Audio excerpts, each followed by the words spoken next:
in Alabama, Bill Driscoll and myself, when this kidnapping idea struck us. It was as Bill afterward expressed it.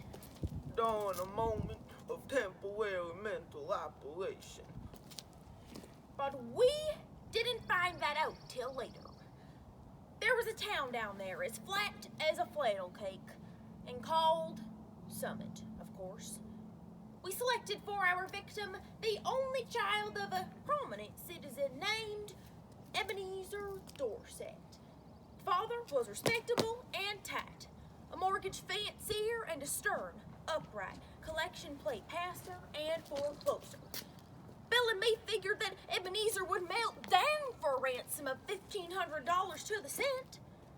But wait till I tell you. The Ransom of Red Chief by O. Henry. One evening, after sundown, Bill and me drove in a buggy past old Dorset's house. The kid was in the street, throwing rocks at a kitten on the opposite fence.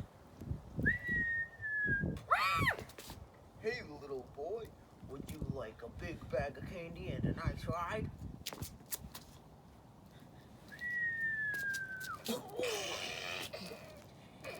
That'll cost the old man an extra $500.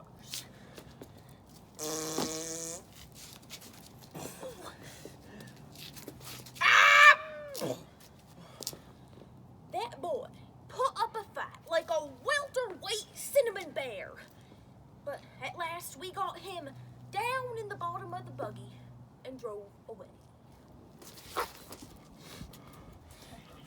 Ha! Calls the paleface. You dare enter the camp of Little Red Chief in the Terror of the Plains. He's all right now. We're playing Indian. We're making Buffalo Bill's show like the Magic Lantern for use at the Palestine Town Hall. I'm Old Hank, the trapper. Red Chief's captive. Now to be scared out at daybreak.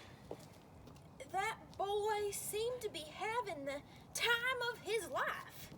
The fun of camping out in a cave had made him forget that he was a captive himself. He immediately christened me Snake Eye, the spy, and announced that I was to be boiled at the stake at the rising of the sun. Then we had supper. He filled his mouth full of bacon and bread and gravy and began to talk. He made a during dinner speech. I like this fine. I never camped out for, but had a pet of possum once. Now it's 9 last birthday. I hate to go to school. Last time of 16 Jimmy tall but tongue speckled 10 eggs.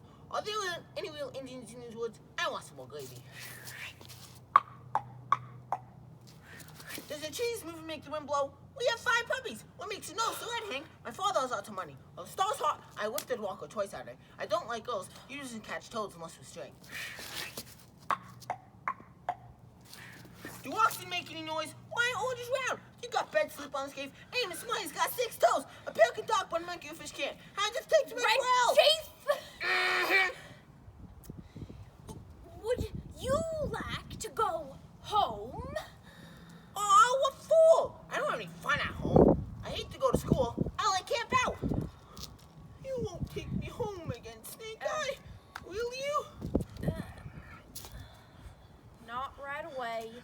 We'll stay here in the cave for a All little right, while. that'll be fine. longer. I never choose for my life. Just at daybreak, I was awakened by a series of awful screams from Bill.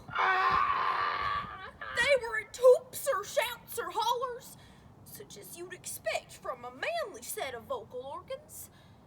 They were simply indecent, terrifying, humiliating screams such as women emit when they see ghosts or caterpillars.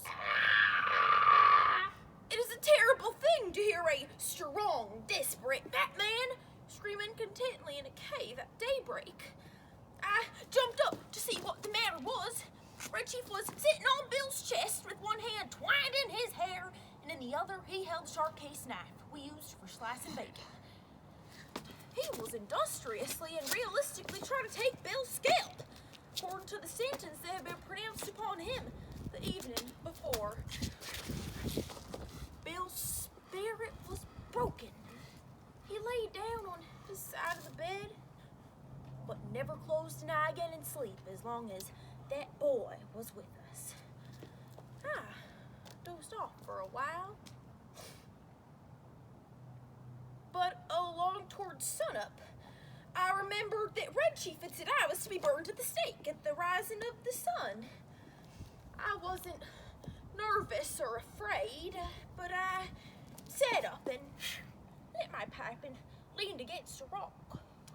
What you get up so soon for, Sam? Me?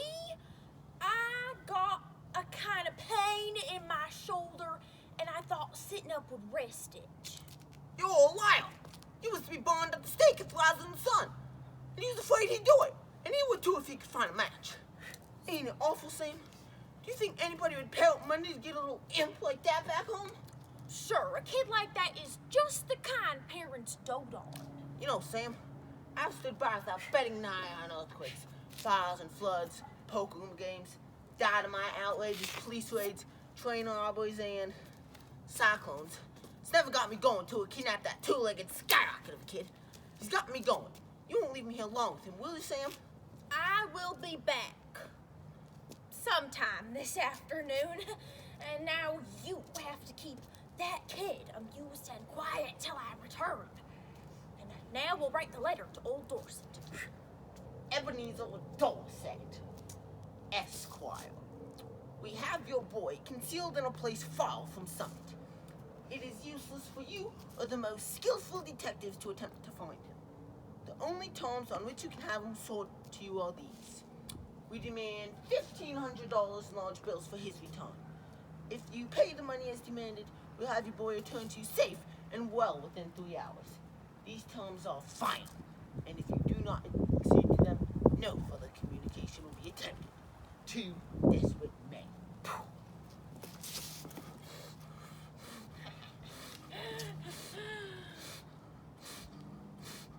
What's the trouble, Bill?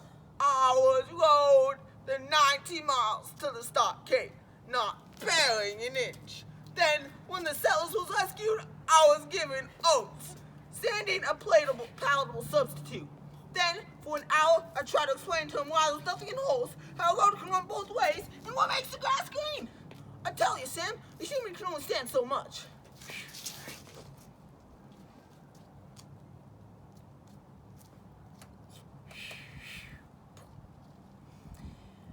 Two desperate men. Gentlemen, I received your letter today by post in regard for the ransom you ask for the return of my son. I believe you are a little high in your demands, and I hereby make you a counter proposition which I am inclined to believe you would accept. You bring Johnny home and pay me $250 in cash, and I agree to take him off your hands. Very respectfully, Ebenezer Dorset.